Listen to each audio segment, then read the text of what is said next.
Hello and welcome to the 8th part of my LEGO Powered Up tutorial that you can also use for Control Plus and Boost. Today we want to talk a little bit more about motors, and here I have most of the Powered Up motors.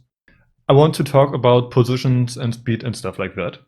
And first of all, we have to make sure that you know which motors can measure what. It's basically not that hard. There are dump motors, like these two. They can't measure things, they can only move with a certain power, but they can't control the speed of something. And there are other motors with sensors. The boost motors and the motor in the Move Up are limited too, but it doesn't matter with the Powered Up app, because as far as I know, there are not really blocks for the other motors that can't be used with this motor.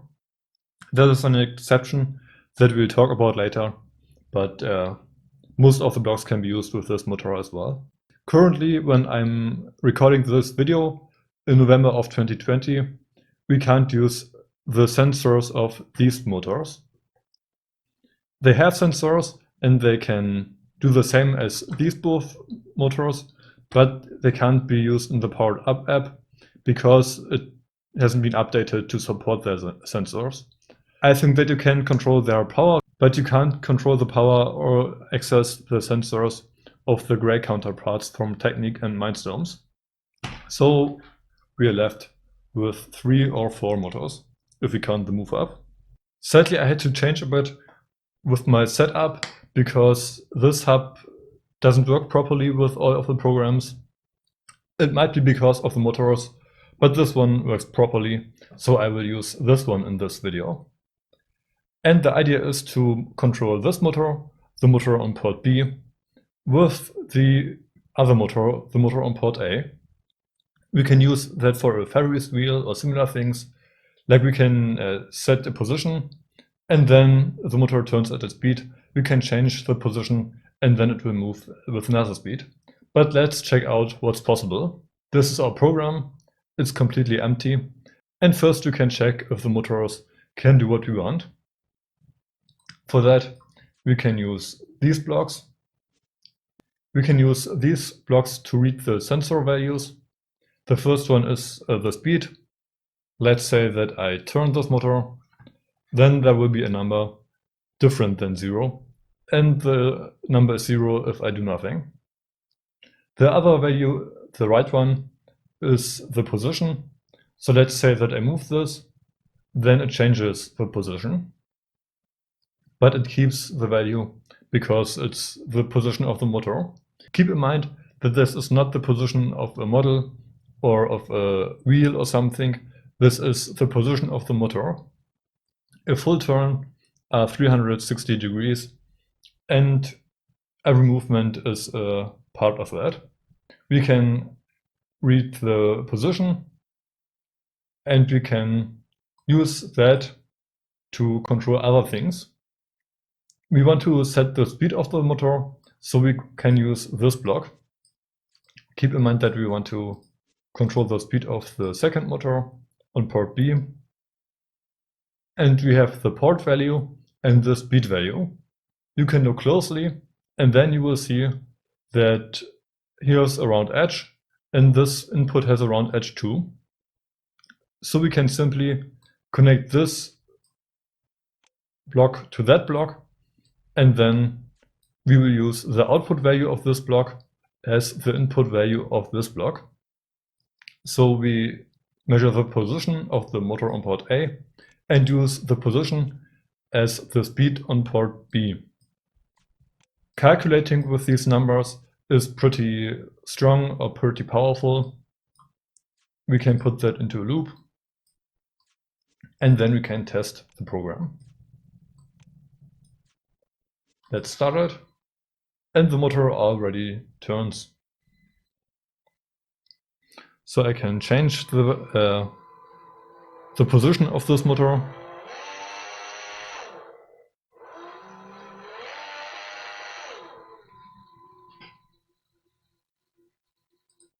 And the other motor will change the speed.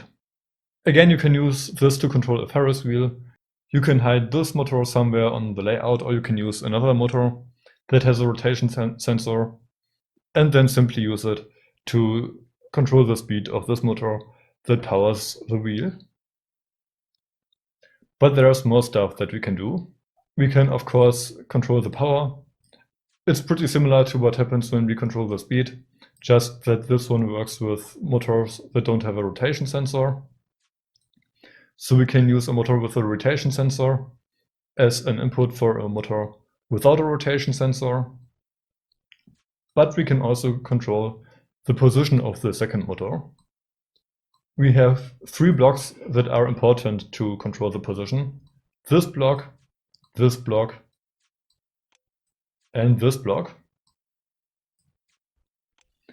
This one simply resets the value of the position sensor.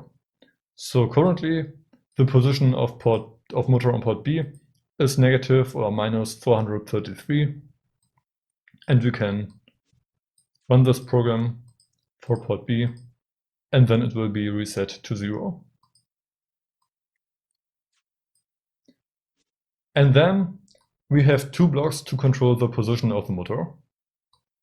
The first one moves for the value that's given.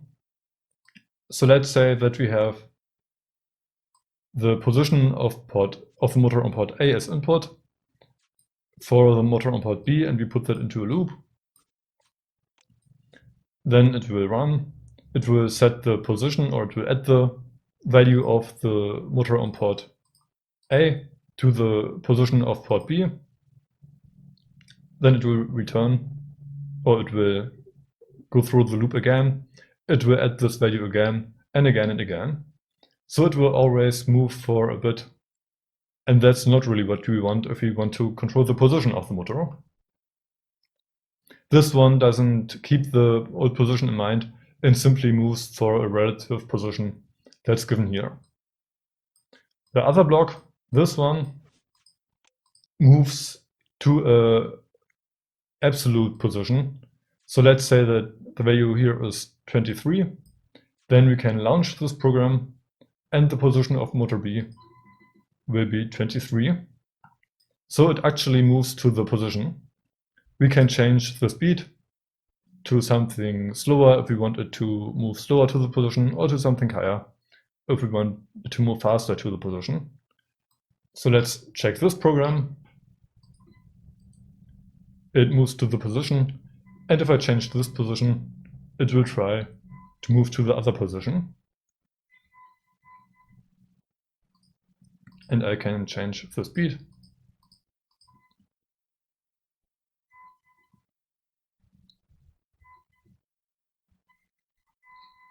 It works pretty similar. I really suggest you to play around with the different blocks to get an understanding of what position and speed and stuff like that means. And another important aspect from this part is that we can use values from sensors as inputs or as other stuff. So we can use this value to put it here, this value to put it here, and we can calculate with the values. There are more blocks here, and that's pretty powerful. But always keep in mind that some blocks are round and some blocks have an edge, and they are not completely compatible. That was everything that I wanted to tell you in this part. Thanks for watching. I really suggest you to make a few tests on your own. You can use other values if you want to. There are other sensor blocks that can detect numbers. You can use the color of a sensor or the position of a hub. Just make sure that everything works. So thanks for watching. See you in the next part, and bye.